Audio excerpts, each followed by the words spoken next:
Assalamualaikum warahmatullahi wabarakatuh. Halo sahabat Al-Quran, jumpa lagi dalam program Mesra mengenal surah Al-Quran selama Ramadan. Nah, di hari yang ke-27 ini kita akan melanjutkan kajian dengan tema surah Al-Waqi'ah.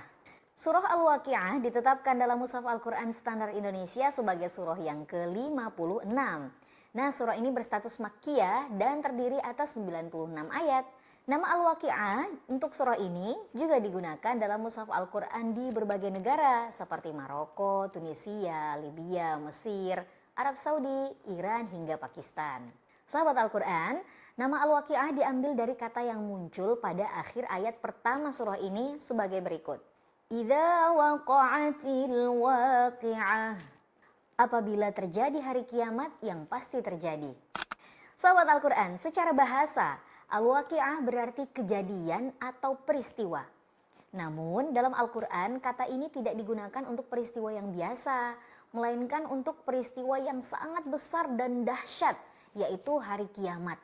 Nah, menurut As-Sobuni, penggunaan kata Al-Waqi'ah menegaskan bahwa peristiwa itu pasti terjadi, tanpa keraguan sedikit pun. Nah, untuk menggambarkan hari kiamat, Al-Quran menggunakan beragam diksi dengan penekanan makna yang berbeda-beda. Selain Al-Waqi'ah, digunakan pula kata As-Sakhah, At-Tammah, dan nama-nama surah seperti Al-Haqqah, Al-Qiyamah, serta Al-Ghasyiyah. Meskipun redaksinya beragam, semuanya menunjuk pada satu realitas yang sama, yaitu hari akhir atau hari kiamat. Sahabat Al-Quran, keragaman istilah ini sekaligus menegaskan pentingnya peringatan agar manusia mempersiapkan diri dengan iman dan amal soleh sebelum hari itu tiba. Semoga kita semua termasuk orang-orang yang siap ya menghadapi hari kiamat nanti. Amin ya rabbal alamin. Sahabat Al-Quran, surah Al-Waqi'ah secara khusus menggambarkan kepastian kiamat beserta rangkaian peristiwa yang mengiringinya. Di dalamnya dibahas tentang peristiwa kebangkitan, perhitungan amal, guncangan dahsyat saat kiamat datang, serta pembagian manusia menjadi 3 golongan. Di antaranya yaitu mereka yang bersegera berbuat kebajikan, pertama, kemudian golongan kanan, kedua, dan golongan yang celaka yang ketiga. Surah ini juga menjelaskan balasan masing-masing golongan itu, membantah pengingkaran terhadap Tuhan, serta menegaskan kekuasaan Allah dalam mencabut nyawa dan kebenaran Al-Quran sebagai wahyu ilahi. Nah, karena itulah nama Al-Waqi'ah sangat tepat dalam merepresentasikan tema besar surah ini. Sahabat Al-Quran, berbeda dengan banyak surah lainnya, Al-Waqi'ah termasuk surah yang namanya ditetapkan langsung oleh Rasulullah SAW atau bersifat tauqifi. Nah, hal ini tercatat dalam sejumlah riwayat sahabat, di antaranya Ibnu Abbas dan Sahal bin Sa'ad, yang meriwayatkan sabda Nabi bahwa beliau dibuat beruban oleh surah Hud dan beberapa surah lainnya termasuk Al-Waqi'ah. Berikut hadisnya.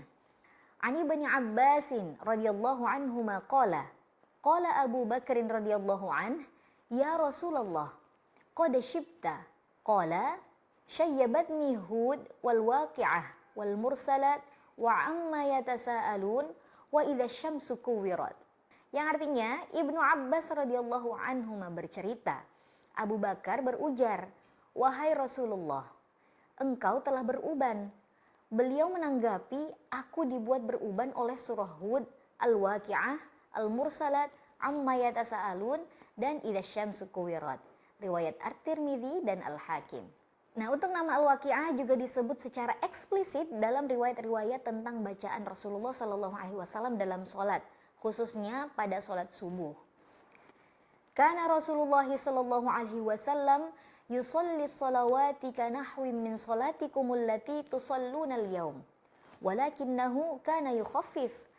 Kanat sholatuhu akhaffa min sholatikum, wa kana yaqra'u fil fajril waqi'ah wa nahwaha minas suwar. Rasulullah SAW menunaikan sholat dengan kaifiyah yang sama dengan sholat kalian hari ini. Hanya saja beliau sholat dengan ringan. Sholat beliau bahkan lebih ringan daripada sholat kalian. Pada sholat subuh, beliau biasa membaca surah Al-Waqi'ah dan surah-surah lain yang sepadan. Riwayat Ahmad dan Al-Hakim. Selain itu, Al-Waqi'ah dikenal luas di kalangan sahabat dan tabi'in sebagai surah Makkiyah. Penyebutan nama ini tercatat dalam berbagai riwayat tentang klasifikasi surah-surah Al-Quran dan digunakan secara konsisten dalam kitab-kitab tafsir dan juga hadis. Nah, meskipun memiliki nama tunggal, surah ini juga dikenal dengan julukan Al-Ghina, yang berarti kecukupan atau tidak membutuhkan yang lain. Julukan ini bersumber dari riwayat yang menyebutkan bahwa Al-Waqi'ah sebagai surah kecukupan meskipun kualitas hadisnya tergolong dhaif sebagai berikut. An Anas an Rasulillah sallallahu alaihi wasallam qala, suratul Waqi'ah suratul Ghina, faqra'uha wa'allimuha auladakum. Anas meriwayatkan bahwa Rasulullah sallallahu alaihi wasallam bersabda, surah Al-Waqi'ah adalah surah kecukupan. Maka bacalah surah ini dan ajarkanlah kepada anak-anakmu. Berdasarkan riwayat tersebut, banyak kaum muslimin yang menjadikan surah ini sebagai amalan, khususnya dalam memohon kecukupan rezeki, dengan tetap memahami batasan-batasan yang ditetapkan para ulama dalam mengamalkan hadis dhaif. Sahabat Al-Quran, demikianlah kajian kita pada hari yang ke-27 ini. Sampai jumpa esok hari dalam satu hari mengenal satu surah, satu langkah lebih dekat dengan Al-Quran. Wassalamualaikum warahmatullahi wabarakatuh.